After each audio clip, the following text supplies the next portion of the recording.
pass by them every day, yet many go unnoticed. The plaques, signs, squares, and monuments dedicated to the men and women from New Bedford who served in our nation's wars. The military monuments come in various stones, plaques, streets, sometimes brass plaques in them with different groups of people. The Polish-American veterans, the French-American veterans. Sometimes there are a monument dedicated to brothers, 2 or 3 brothers that all served in the war at the same time. Other monuments that are not signs, but they're made out of granite, and one of them for the Jewish Memorial, that's at Buttonwood Park on Hawthorne and Rockdale on the south side. It looks like an arch. And then the World War II one that was moved from Buttonwood Park down to Fort Tabor, the monument itself, and theaters. There's the 5 theaters of war, which look like benches.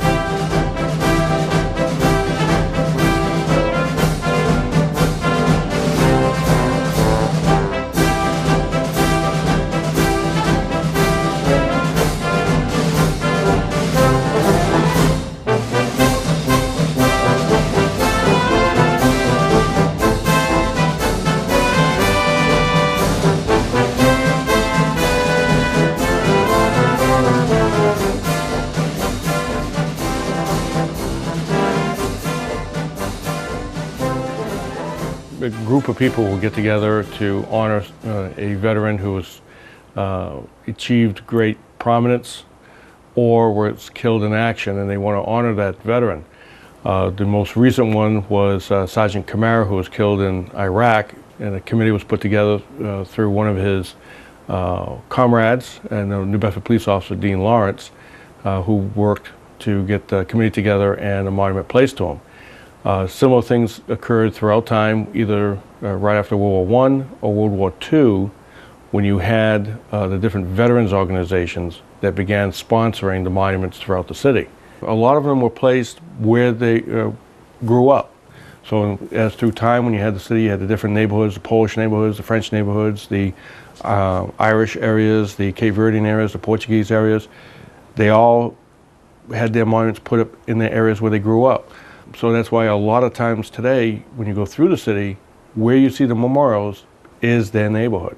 It's only recently, and a lot of it to do with the creation of the park that's down here, that many of the memorials have been either they're more generic, or they've been specifically placed here because, 1, this was a former military base, and 2, you do have the city's Veterans and Memorial Museum here.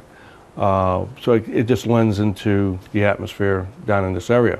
But the monuments are scattered from the tip of Clark's Point here in the south end, all the way up the north end, behind the airport with Portrait Square, and you can go right up Acushnet Avenue. We have Torini Square, and all the way up to Kosciuszko Square.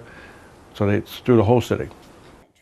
They raise money for the monuments with fundraisers from your local post groups, auxiliary groups, and sometimes certain businesses will donate some of their time and some of their money or some of their materials to help a monument be built and exist.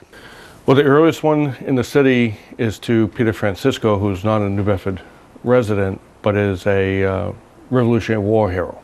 He was down in Virginia. The Portuguese-American veterans dedicated a square to him. The square today is what we call the Octopus, which is where Purchase and Pleasant and the Fairhaven Bridge all come to meet in that large square downtown. That is now known as the Peter Francisco Square.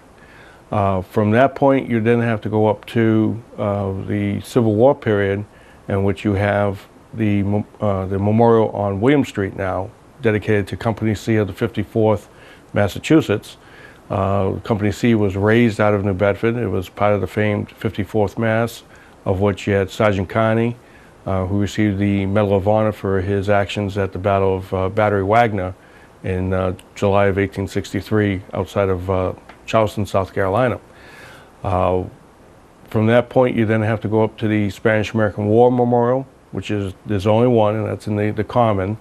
It is a traditional, one of two traditional memorials for the Spanish-American War veterans. That particular one is called a hiker because it's a soldier who was just marching along a path somewhere in Cuba, Puerto Rico, or the Philippines. Once we get to the World War I period, we begin to have several different memorials throughout the city to either groups, Battery D at 102nd Field Artillery, which is on Kempton Street, right across from Buttonwood Park. In addition, you have Battery D at the 55th Coast Artillery, again, another group of men from New Bedford that were stationed here at Fort Rodman. Their memorial is in front of the Wilkes Library at Brooklawn Park, right on Acushnet Avenue. You have several squares named after men who did not return from World War I, as well as the World War I memorial plaque that is on the library downtown. And then the last monument that the World War I veterans put together was a small memorial that originally was placed at the Waldron Barracks downtown. Then it was moved up to the Waldron Barracks at Buttonwood. And then just this past Veterans Day, November 2011, it was moved down here at the museum. In the past, the dedication of a monument has been a major event for the city. Newspaper accounts tell of ceremonies including parades with marching bands, viewing stands, and speeches by dignitaries similar to our Memorial Day remembrances today.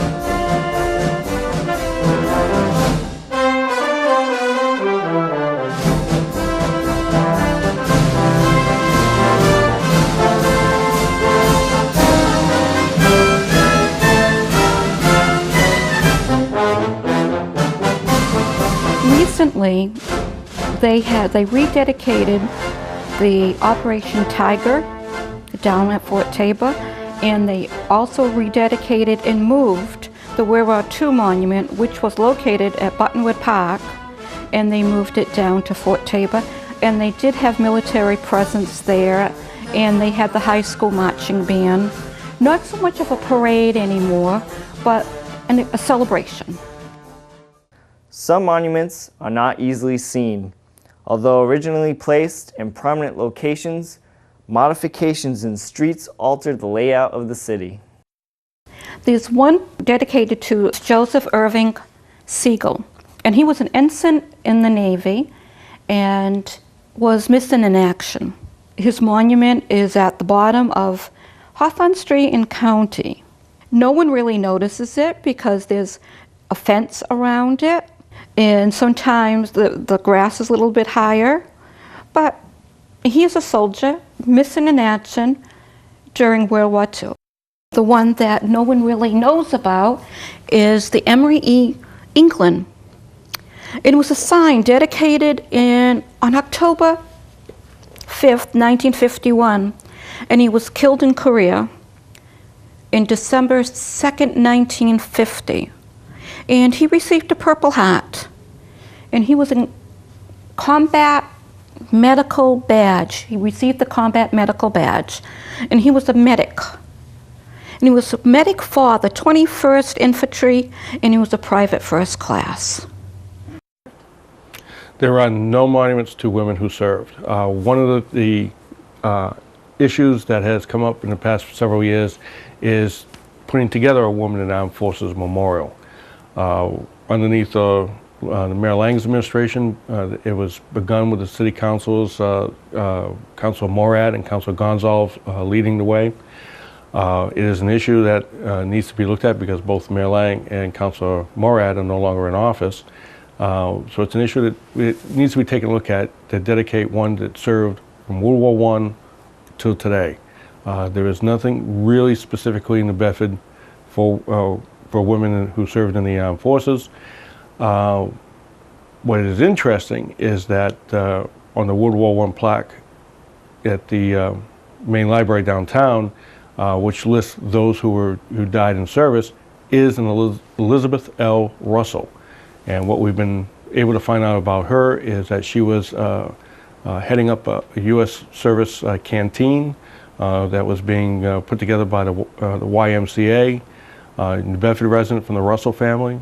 She had graduated from Smith College, had served as a social worker in New York City, and was on her way to France with her group when she contracted, more than likely, the Spanish flu, developed pneumonia, and was buried at sea from the ship, from the troop ship that she was going over on. So that's the only female name that's on a memorial here in the city.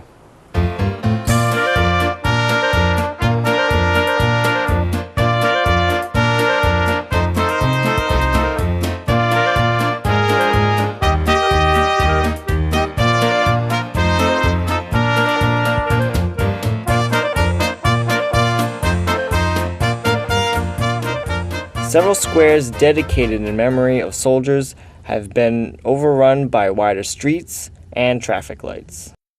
Other areas designated to honor an individual are lost. Sometimes the monuments, the plaques are moved.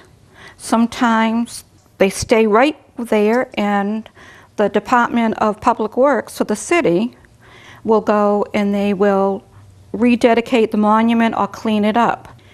Some of these monuments are changed by the stone is cleaned up, and the city department would put beautiful, beautiful stonework, and then they put the monument back on. It's changed for the better.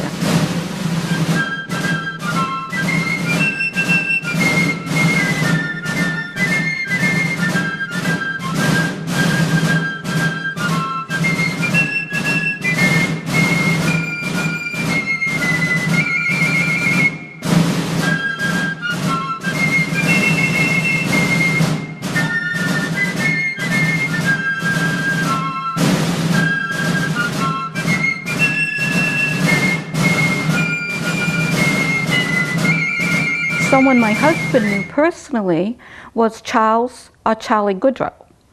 His sign is down at the beach near Fort Taber. He was only 19 years old when he died. He graduated in 1967 from New Bedford High School, but he loved the water. He went to Hannigan.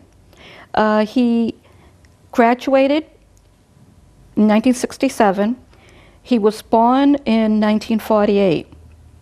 He's at East Beach, and it's right in front of the entrance to Fort Taber. He was an inspiring artist. He loved art. He loved the water. So I think that is why they put him in that spot.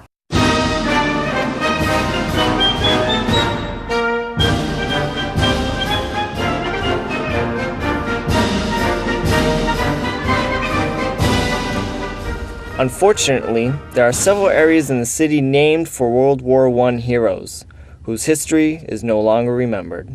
3 such areas are Bailey Square, Goulart Square, and Monty's Playground.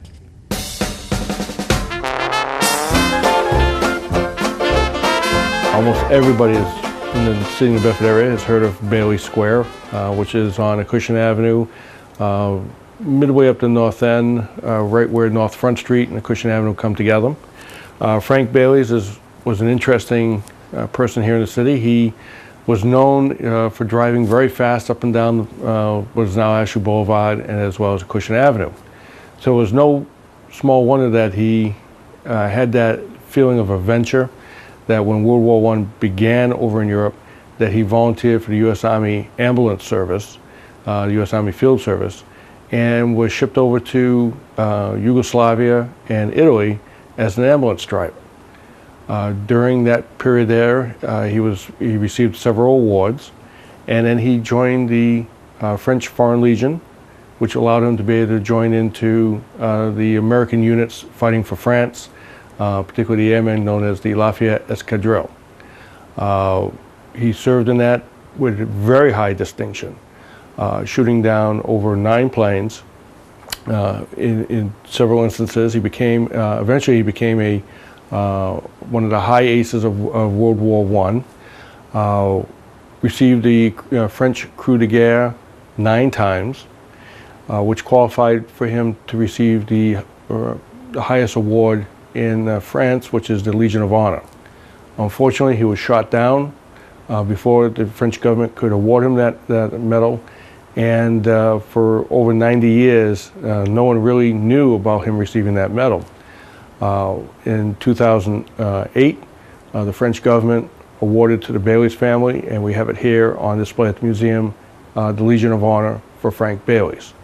The other things that was interesting about the Bailey's family is in the 1920s, they donated several artifacts belonging to Frank Bailey's. His medals, items off his uniform, as well as the insignia off of his plane that were all dropped off at the French air base by the Germans to let everybody know Bailey's had been shot down. Those items were on display here in the city for many years up until the 1970s, and they sort of disappeared. So it's one of the things that we are trying to locate to bring back to the city of New Bedford, as well as to the Bailey's family, is the insignia of his squadron, his medals, and any other items that pertain to Frank Bailey's. One recent thing that we were able to locate is in the 1930s, there was a series of gum cards, almost like baseball cards, that were issued on all of the World War I aces. And we have here in the museum one of the baseball cards that is dedicated to Frank Bailey's.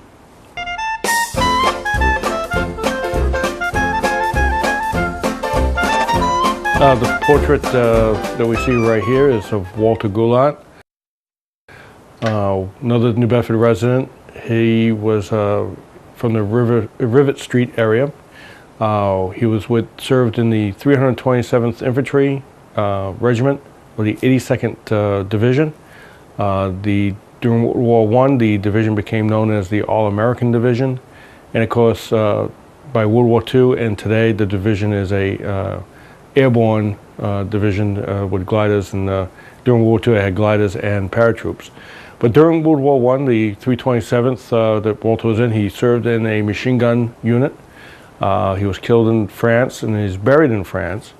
The family and the city got together, and on Rivet Street, right in front of the what used to be the Thomas's department store, right next to Ashley Park, a large city square was put in.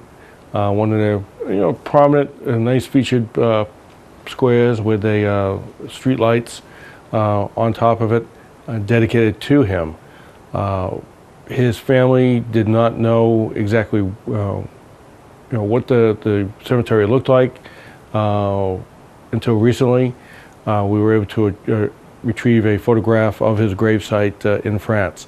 His mother did go over in the early 1930s when the U.S. government brought a lot of the mothers over to France to visit their sons' graves. But other family members, even those who had served in World War II, had tried to get by there and were unable to. The portrait that you have seen here of Walter Goulart came to us by his nephew, George Ladino, who's an avid museum supporter and a World War II veteran himself.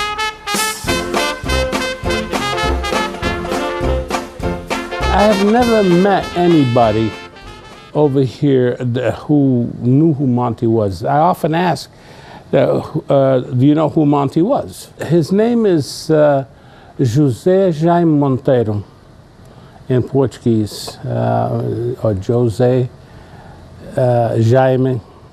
Jamie Monteiro. But Americans anglicized it. And usually your Monteiros were called Montes. He went into the Army during World War I, back in 1917, was sent to France.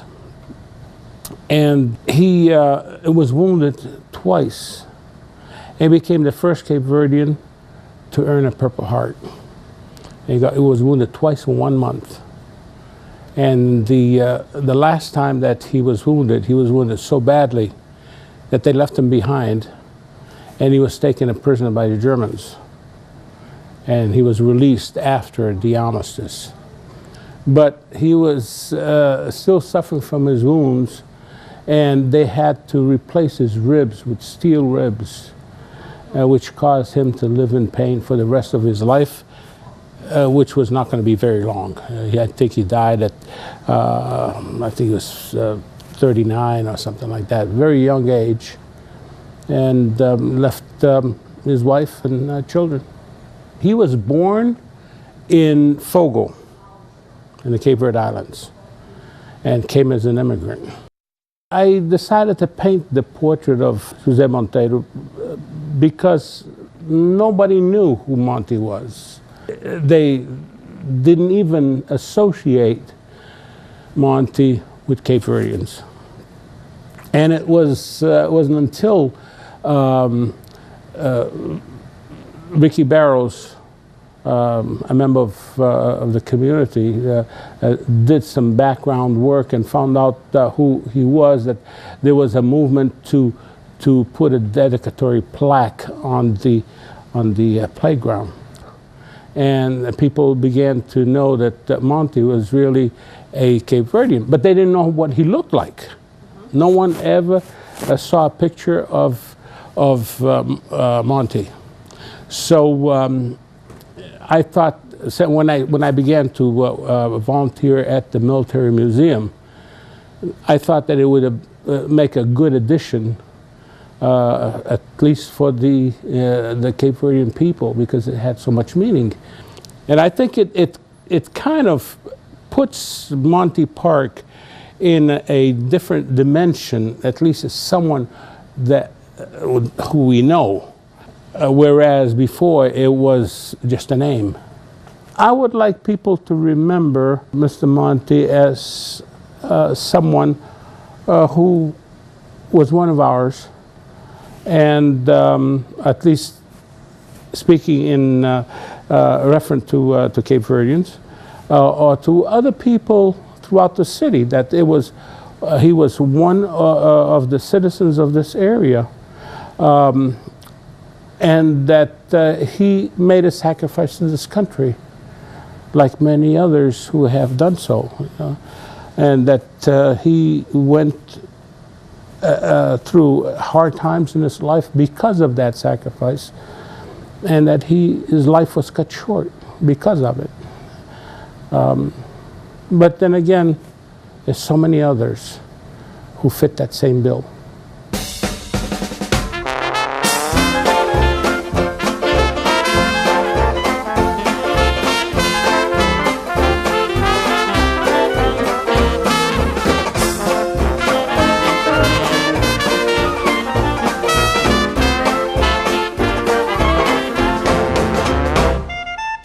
I think that the military monuments throughout the city, I noticed, I don't think that everybody knows everything about those squares that we pass so often.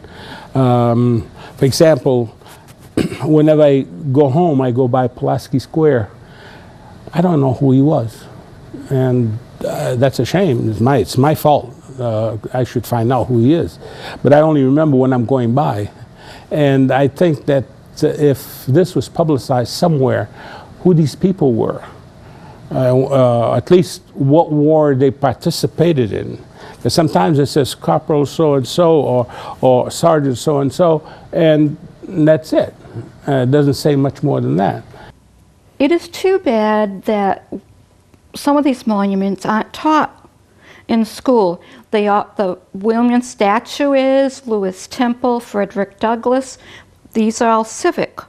But I don't believe that anyone's ever asked me about one of the people that they see the name and they don't come in the library. The teachers don't come in, but they should be taught this too. The City of Bedford Veterans Agent, on their website, they have a section called New Bedford Memorials and Monuments. And it's a great, first stop to take a look at, where the memorials are. It has a brief biography of the memorial, and a photograph of the memorial. The second stop would be the New Bedford Public Library downtown. Talking to the reference librarians there, they have a scrapbook of New Bedford monuments and memorials.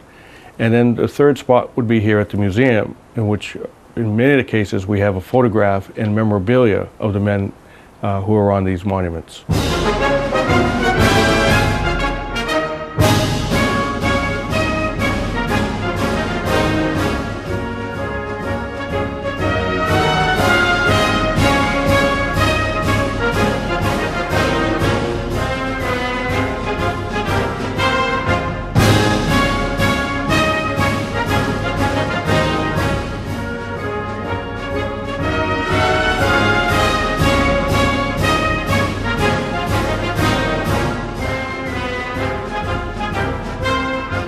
If someone is interested in doing a monument or memorial in the city, the best places to begin is through the City Council Monuments and Memorials Committee, the Mayor's office, Mayor Mitchell's office, as well as the city's Veterans Advisory Board, which can be contacted through the city's Veterans agent, Christopher Gomes.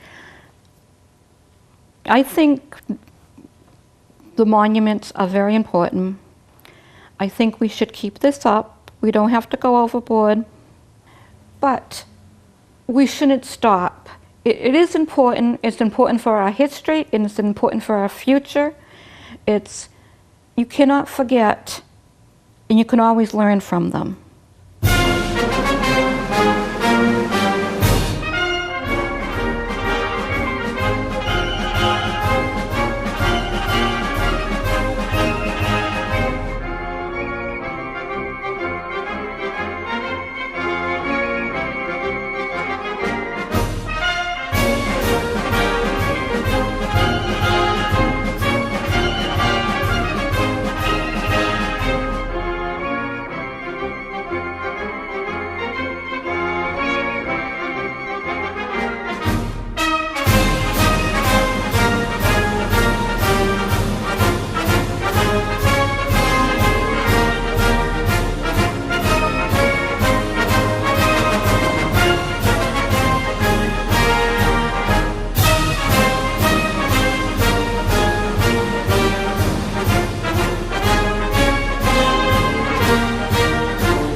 Welcome home, man.